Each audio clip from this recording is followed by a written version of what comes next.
Hello বন্ধুরা, আজকে আমরা জানব বাংলাদেশ আওয়ামী লীগের এমন কিছু নেতা সম্পর্কে যাদেরকে ইতিহাসের সবচেয়ে জঘন্য নেতা বলা হয়ে থাকে। আর এইসব নেতার জন্য অনেক খারাপ পরিস্থিতিতে পড়তে হয়েছে আওয়ামী লীগকে। আওয়ামী লীগের বর্তমান পরিস্থিতির জন্য এইসব নেতাকেও অনেকাংশেই দায়ী করা যায়। ক্ষমতায় থাকতে দুর্নীতিতেও জড়িয়ে পড়ে এইসব নেতারা। তাছাড়া নানান সময় বিভিন্ন অনিয়মে আলোচনায় আসে এই নেতারা।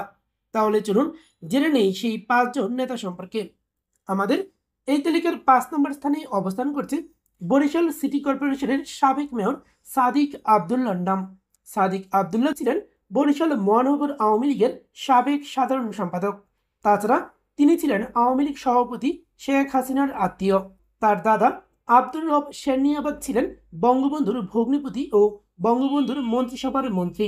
সাদিক আবদুল্লাহ কোনো স্কুল কলেজে পড়েনি বলেই জানা যায়, তাই তাকে বলা হয়ে থাকে স্বস্বীকৃত। বরিশালের আওয়ামী লীগের রাজনীতিতে বেশিরভাগ নেতাই বিরক্ত ছিল তার উপর। সাদিক আবদুল্লার বিরুদ্ধে নানান দুর্নীতির অভিযোগ রয়েছে। শেখ হাসিনার আত্মীয় হয় কাউকেই পরোয়া করতেন না তিনি। বরিশাল আওয়ামী লীগের নেতারাই তার বিরুদ্ধে নানা অভিযোগ তোলে, যার কারণে পরের বার মেয়র প্রার্থী হিসেবে মনোনয়ন দেননি শেখ হাসিনা। আমাদের এই তালিকার ৪ নম্বর স্থানে অবস্থান করছে হাসান মাহমুদের নাম। হাসান মাহমুদ বাংলাদেশের সাবেক পররাষ্ট্রমন্ত্রী। চট্টগ্রাম ৬ এবং চট্টগ্রাম ৭ আসন থেকে নির্বাচিত সংসদ সদস্য ছিলেন তিনি। বর্তমানেও আওয়ামী লীগের কেন্দ্রীয় কমিটির যুগ্ম সাধারণ সম্পাদক পদে রয়েছেন। হাসান মাহমুদকে বলা যায় দলের সুসময়ের নেতা। ২০০৮ সালের আগেও খুব বেশি নির্যাতিত হতে হয়নি তাকে। তাছাড়া আবার ৫ই আগস্টের অনেক আগেই দেশ ছেড়ে চলে যান তিনি। ৫ই আগস্টের পর বেলজিয়াম থেকে দেওয়া তার কিছু বক্তব্য সরাসরি আওয়ামী লীগের বক্তব্যের বিপরীতে ছিল। তিনি বলেছেন গণতন্ত্রের পুনরুদ্ধারে প্রয়োজনে আওয়ামী লীগ বিএনপির সাথে কাজ করবে। তার এই বক্তব্য সরাসরি আওয়ামী লীগের অবস্থানের বিরুদ্ধে। আমাদের এই তালিকার ৩ নম্বর স্থানে অবস্থান করছে মুজিবুর রহমান চৌধুরীর নাম, যিনি নিকচন চৌধুরী নামেই সর্বাধিক পরিচিত। নিকচন চৌধুরী ছিলেন ফরিদপুর ৪ আসনের সাবেক সংসদ সদস্য। তার শ্বশুর হলেন সাবেক সংসদ সদস্য ও জাতীয় পার্টির নেতা আনোয়ার হোসেন মঞ্জু। আনোয়ার হোসেন মঞ্জুর পিতা ছিলেন দৈনিক ইত্তেফাকের প্রতিষ্ঠাতা তোফাজ্জল হোসেন চৌধুরী মানিক মিয়া।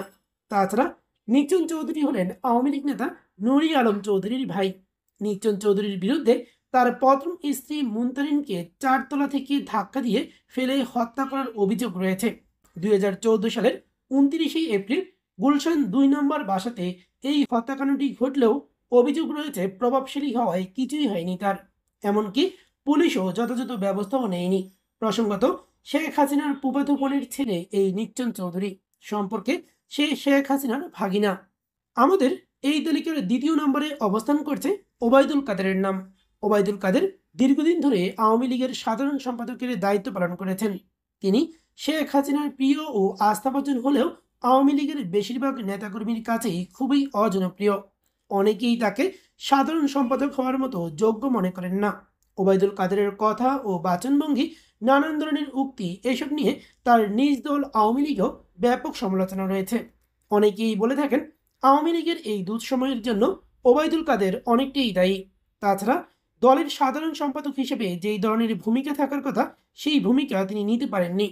আমাদের এই তালিকার শীর্ষে অর্থাৎ ১ নম্বর স্থানে অবস্থান করছে খন্দকার মোস্তাক আহমেদের নাম। খন্দকার মোস্তাক আহমেদ বাংলার ইতিহাসের দ্বিতীয় মির্জাপুরের নাম। যেই বঙ্গবন্ধুকে পাকিস্তানিরাও খুন করার সাহস পায়নি, সেই বঙ্গবন্ধুকেই হত্যা পর্যন্ত করে ফেলেছে সে। বঙ্গবন্ধুর আদর্শ নিয়ে বড় হওয়া একজনের মধ্যে অন্যতম হলো এই খন্দকার মোস্তাক। বঙ্গবন্ধুর সবচেয়ে বেশি বিশ্বস্ত ছিল এই বেঈমান। দুধকলা দিয়ে পোষা ইতিহাসের কুখ্যাত এই কালসাপ যে বঙ্গবন্ধুকে হত্যার পরিকল্পনা করতে পারে তা কেউ কখনো স্বপ্নেও ভাবেনি। খন্দকার মোস্তাকের সেই মানসিকতায় লজ্জিত হয়েছে গোটা মানব সমাজ। আল্লাহর সৃষ্টি সেরা জীব এই মানুষের মধ্যে খন্দকার মোস্তাকরাও যে জন্ম নিতে পারে তা আজও ভাবতে কষ্ট পায় পুরো মানব জাতি। তো প্রিয় দর্শক, ভিডিওটি আপনার কেমন লাগলো কমেন্ট করে জানাবেন, এবং আপনার মতে আওয়ামী লীগের এই ৫ জন আওয়ামী লীগের কুলাঙ্গার নাকি আওয়ামী লীগের সম্পদ, বা এর বাইরেও আওয়ামী লীগের আর কে কে রয়েছে সেটি অবশ্যই জানাবেন। তো অসংখ্য ধন্যবাদ সম্পূর্ণ ভিডিওটি দেখার জন্য।